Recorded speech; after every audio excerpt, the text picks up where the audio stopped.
Continuação da leitura da carta Rerum Novarum do Papa Leão XIII. Origem da prosperidade nacional. O que se pede aos governantes é um curso de ordem geral, que consiste em toda a economia das leis e das instituições. Queremos dizer que devem fazer de modo que da mesma organização e do governo das sociedades brote espontaneamente e sem esforço a prosperidade, tanto pública como particular. Tal é, com efeito, o ofício da prudência civil e o dever próprio de todos aqueles que governam. Ora, o que torna uma nação próspera são os costumes puros, as famílias fundadas sobre bases de ordem e de moralidade, a prática e o respeito da justiça, uma imposição moderada e uma repartição equitativa dos encargos públicos, o progresso da indústria e do comércio, uma agricultura florescente e outros elementos, se usar, do mesmo gênero. Todas as coisas que se não podem aperfeiçoar sem fazer subir outro tanto a vida e a felicidade dos cidadãos. Assim como, pois, por todos estes meios, o Estado pode tornar-se útil a outras classes.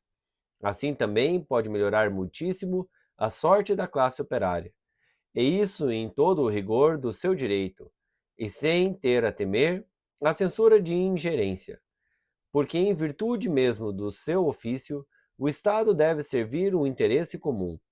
E é evidente que quanto mais se multiplicarem as vantagens resultantes desta ação de ordem geral, tanto menos necessidade haverá de recorrer a outros expedientes para remediar a condição dos trabalhadores.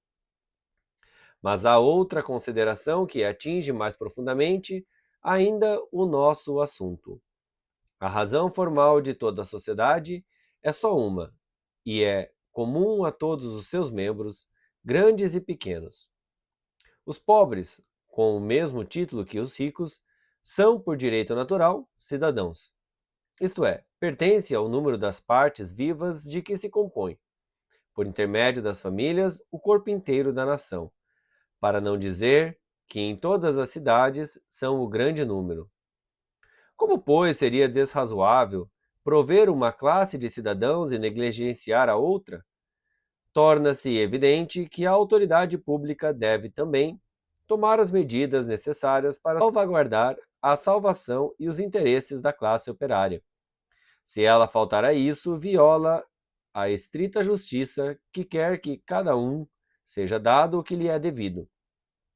A esse despeito, São Tomás diz muito sabiamente: assim como a parte e o todo são, em certo modo, uma mesma coisa, assim o que pertence ao todo pertence, de alguma sorte, a cada parte.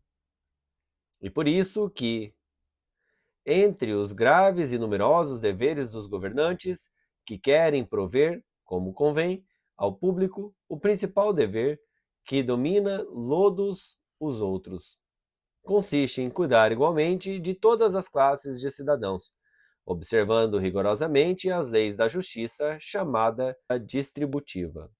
Mas ainda que todos os cidadãos, sem exceção, devem contribuir para a massa dos bens comuns, os quais, aliás, por um giro natural, se repartem de novo entre os indivíduos. Todavia, as constituições respectivas não podem ser nem as mesmas nem de igual medida. Quaisquer que sejam as vicissitudes pelas quais as formas do governo são chamadas a passar, haverá sempre entre os cidadãos essas desigualdades de condições, sem as quais uma sociedade não pode existir nem conceber-se. Sem dúvida, são necessários homens que governem, que façam leis, que administrem justiça, que, enfim, por seus conselhos ou por via da autoridade, administrem os negócios da paz e as coisas da guerra. Que esses homens devem ter a proeminência em toda a sociedade e ocupar nela o primeiro lugar, ninguém pode duvidar, pois eles trabalham diretamente para o bem comum e de uma maneira tão excelente. Os homens que, pelo contrário, se aplicam às coisas da indústria, não podem recorrer para este bem comum, nem na mesma medida, nem pelas mesmas vias. Mas, entretanto, também eles, ainda que de maneira menos direta, servem muitíssimos interesses da sociedade. Sem dúvida alguma, o bem comum, cuja aquisição deve ter por efeito aperfeiçoar os homens, é principalmente um bem moral. Mas numa sociedade regularmente constituída, deve encontrar-se ainda uma certa abundância de bens exteriores, cujo uso é reclamado para exercício da virtude. Ora, a fonte fecunda e necessária de todos estes bens é principalmente o trabalho do operário, o trabalho dos campos ou da oficina. Mais ainda, nesta ordem de coisas, o trabalho tem uma tal fecundidade e tal eficácia que se pode afirmar sem receio de engano que ele é a fonte única onde procede a riqueza das nações. A equidade manda, pois, que o Estado se preocupe com os trabalhadores e proceda de modo que, de todos os bens que eles proporcionam à sociedade, lhes seja dada uma parte razoável, como habitação e vestuário, e que possam viver à custa de menos trabalho e privações, de onde resulta que o Estado deve favorecer tudo o que, de perto ou de longe, pareça de natureza a melhorar-lhes a sorte. Esta solicitude, longe de prejudicar alguém, tornar-se-á, ao contrário, em proveito de todos, porque importa soberanamente a nação que homens, que são para ela o princípio de bens tão indispensáveis, não se encontrem continuamente a braços com os horrores da miséria. Então, nesse trecho, de certa forma, o Papa está aqui endereçando ao outro extremo, né? Enquanto o socialismo, que nós falávamos na primeira parte da leitura, já foi abordada, já foi trabalhada mais diretamente, aqui nós estamos falando de um outro extremo, que seria uma anarquia, um liberalismo, onde cada um que se vire dê seu jeito, né? Então, o Papa aqui, em cima dessas palavras, a gente consegue perceber a função social dos impostos. Então, não que o imposto, como os liberais defendem que todo imposto é roubo, não, uma parte do imposto é devida e é justa. Agora, a questão é, né? Será que a situação que vivemos hoje no Brasil é justa? Bom, aí é um outro debate. Agora, uma certa quantidade de impostos que deve ser paga por todos, de todas as classes, e aí depois redistribuída de uma forma justa, né? Também coloca aqui a importância dos políticos. Isso é algo muito importante. O católico, na política de hoje, tende a fugir da política, porque pensa assim, não é possível ser um político virtuoso. Todo político que chega lá, ele se corrompe. Então aqui fala justamente o contrário, né? O Papa coloca da importância de que sejam também pessoas virtuosas que estejam lá nesses cargos de liderança da sociedade. E aí estaríamos aqui nos referindo aqui no Brasil, claro, dos cargos políticos, né? Deputados, senadores, presidente, juízes e por aí vai. O governo é para os governantes e não vice-versa. Dissemos que não é justo que o indivíduo ou a família sejam absorvidos pelo Estado, mas é justo, pelo contrário, que aquele que esta tenha a faculdade de proceder com liberdade, contando que não atentem contra o bem geral e não prejudiquem ninguém. Entretanto, aos governantes pertence proteger a comunidade e as suas partes. A comunidade, porque a natureza confiou a sua conservação ao poder soberano. De modo que a salvação pública não é somente aqui a lei suprema, mas é a causa e a razão de ser do principado. As partes, porque, de direito natural, o governo não deve visar só os interesses daqueles que têm o poder nas mãos, mas ainda o bem dos que lhe estão submetidos. Tal é o ensinamento da filosofia, não menos que da fé cristã. Por outra parte, a autoridade vem de Deus e é uma participação da sua autoridade suprema. Desde então, aqueles que são os depositários dela devem exercê-la à imitação de Deus, cuja paternal solicitude se não estende menos a cada uma das criaturas em particular do que a todo o seu conjunto. Se, pois, os interesses gerais ou o interesse de uma classe em particular se encontram ou lesados ou simplesmente ameaçados, e se não for possível remediar ou obviar a isso, de outro modo, é de toda a necessidade recorrer à autoridade pública. Obrigações e limites da intervenção do Estado. Ora, importa a salvação comum e particular que a ordem e a paz reinem por toda parte, que toda a economia da vida doméstica seja regulada segundo os mandamentos de Deus e os princípios da lei natural, que a religião seja honrada e observada, que se vejam florescer os costumes públicos e particulares, que a justiça seja religiosamente graduada e que nunca uma classe possa oprimir impunemente a outra, que cresçam robustas gerações capazes de ser o sustentáculo e, se necessário for, o baluarte da pátria. É por isso que os operários, abandonando o trabalho ou superando-o por greves, ameaçam a tranquilidade pública, que os laços naturais da família afrouxam entre os trabalhadores, que se calca aos pés a religião dos operários, não lhes facilitando o cumprimento dos seus deveres para com Deus, que a promiscuidade dos sexos e outras excitações ao vício constituem nas oficinas um perigo para a moralidade, que os patrões esmagam os trabalhadores sob o peso das exigências iníquas, ou desonram neles a pessoa humana por condições indignas e degradantes, que atentam contra a saúde por um trabalho excessivo e desproporcionado com a sua idade e sexo. Em todos esses casos, é absolutamente necessário aplicar em certos limites a força e a autoridade das leis. Esses limites serão determinados pelo mesmo fim que reclama o socorro das leis, isto é, que eles não devem avançar nem empreender nada além do que for necessário para reprimir os abusos e afastar os perigos. Os direitos em que eles se encontram devem ser religiosamente respeitados e o Estado deve assegurá-los a todos os cidadãos, prevenindo ou vingando a sua violação. Todavia, na proteção dos direitos particulares, deve-se preocupar-se de maneira especial dos fracos e dos indigentes. A classe rica faz das suas riquezas uma espécie de baluarte e tem menos necessidade da tutela pública. A classe indigente, ao contrário, sem riquezas que a ponham a coberto das injustiças, conta principalmente com a proteção do Estado.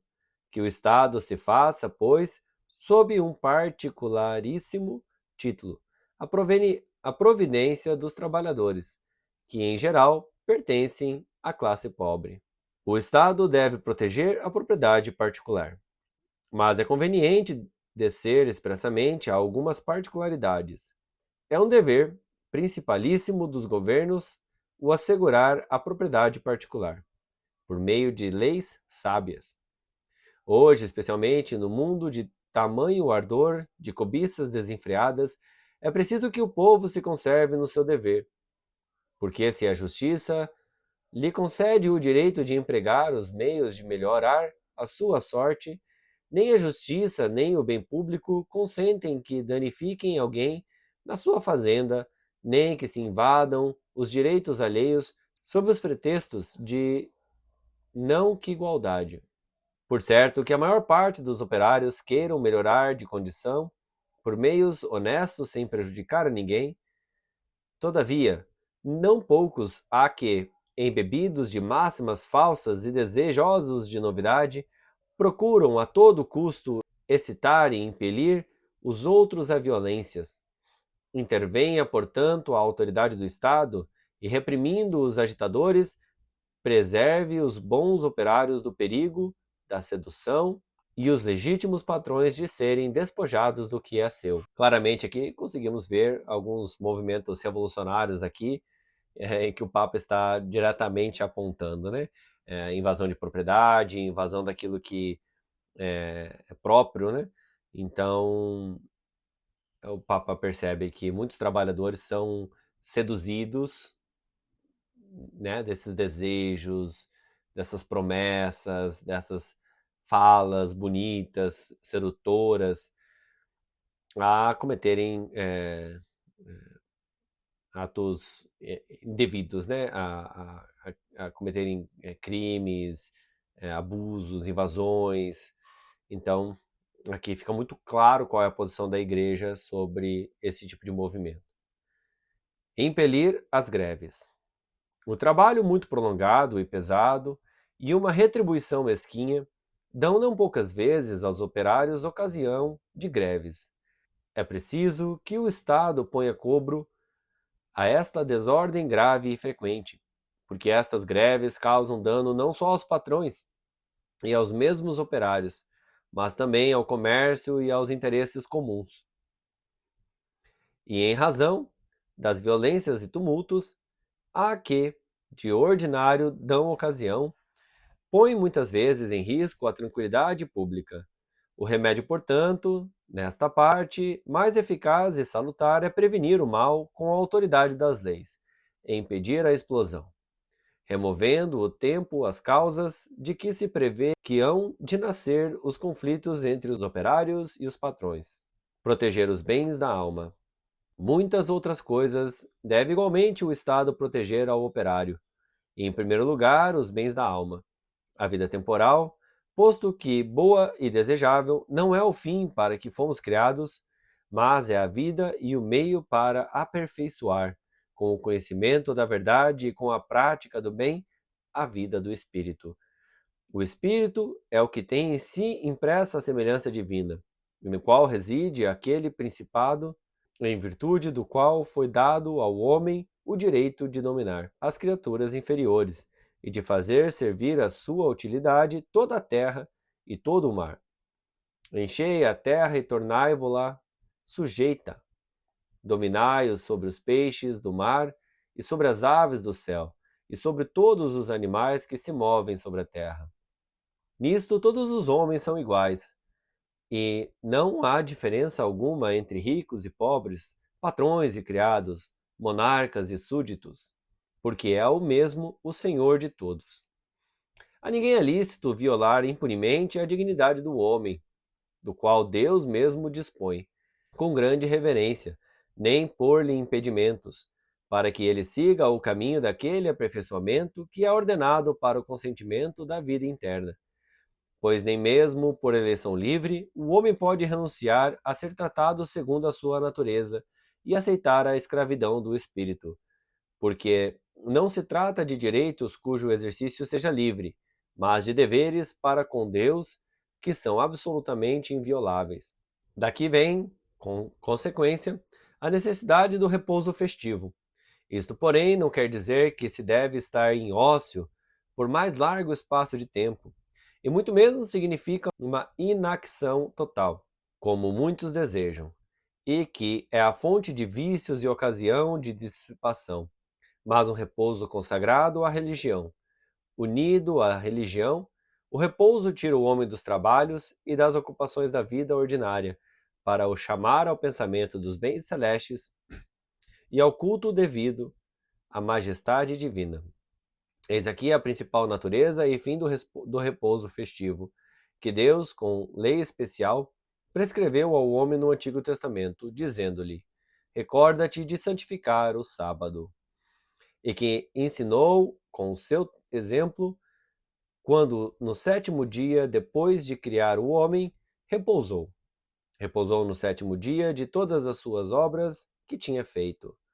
Para concluir então este vídeo, essa última passagem sobre a proteção da alma. A importância de nós lembrarmos que nós temos uma alma e que devemos dar atenção para essa alma. Que o repouso festivo, ou seja, os feriados, né, o domingo, os dias de guarda, até mesmo as férias, não são momentos para ócio, como a sociedade hoje compreende, né? As pessoas querem chegar o tempo das férias para poder ir viajar e ficar sem fazer nada, tomando cerveja na beira do mar e comendo camarão. Não que haja qualquer problema em descansarmos o corpo, em acalmarmos a nossa mente, mas é justamente nesses momentos de descanso em que nós podemos parar um pouco e pensar sobre Deus, pensar sobre a vida. Talvez você esteja ouvindo essa carta no final do dia, depois de ter trabalhado durante o dia. Talvez esteja ouvindo enquanto está caminhando, porque é o único momento em que você tem para ouvir esse áudio. E aí nós percebemos que esse tipo de conteúdo acaba ficando sufocado pela nossa vida do dia a dia, pela correria, que nós sabemos que a vida do trabalhador não é tão fácil assim. Quando for ter os seus momentos de descanso, no domingo, nos feriados, nos dias de guarda, nas suas férias, no descanso remunerado, lembre-se de tirar esse tempo para a sua alma, para você poder pensar na sua salvação, em si mesmo, e assim poder estar sempre crescendo em virtude. São José, rogai por nós.